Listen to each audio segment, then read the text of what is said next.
Another political ideal that springs from religious beliefs is the recognition of the sinfulness of human nature. The framers believed that men were self-interested. They were sinful. They were corrupted, just as the Bible describes.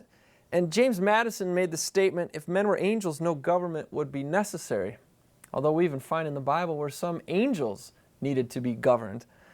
But he continues, if angels were to govern men, neither external or internal controls on government would be necessary.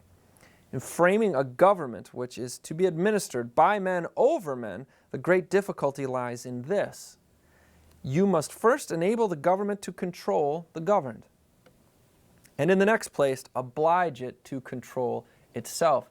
This is what it came down to. This was the end of the funnel, if you will. Alexander Hamilton made the statement, till the millennium comes, in spite of all of our boasted light and purification, hypocrisy and treachery will continue to be the most successful commodities in the political market.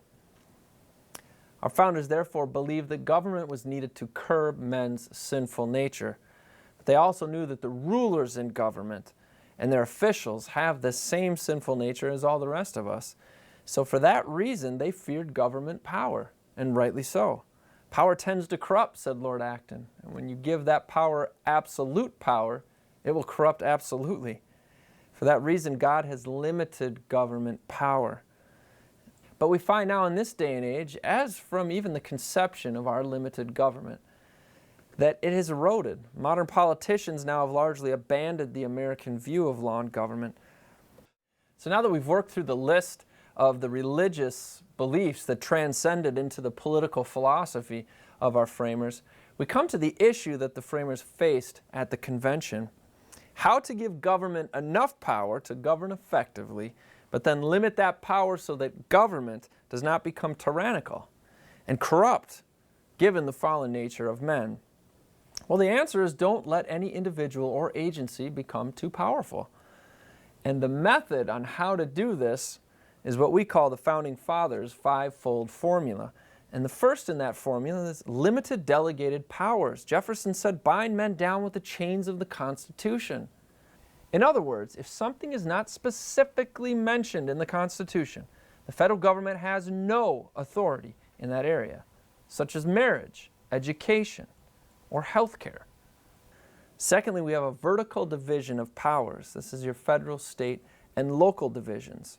Then you have a horizontal separation of powers through a legislative, executive, and judicial branch, and also what many folks commonly term a fourth branch of government, being the jury. Next, you have checks and balances, and finally, you have reserved individual rights that no government or agency can encroach on. So to summarize, we can clearly see that our framers believed that freedom was impossible without virtue. Well, they also knew that humans, in and of themselves, possess no virtue at all. So how do we provide virtue? Or do we just say this thing isn't going to work? This is impossible. It's an impossibility. Well, they relied upon religion and Christianity. You can see George Washington in his farewell address said, of all the dispositions and habits which lead to political prosperity, religion and morality are indispensable supports. John Adams said, our Constitution was made only for a moral and religious people. It is wholly inadequate to the government of any other. So the solution to the problem, as our founders saw it, was religion, Christianity, because only a moral and religious people are capable of self-government. Thank you so much.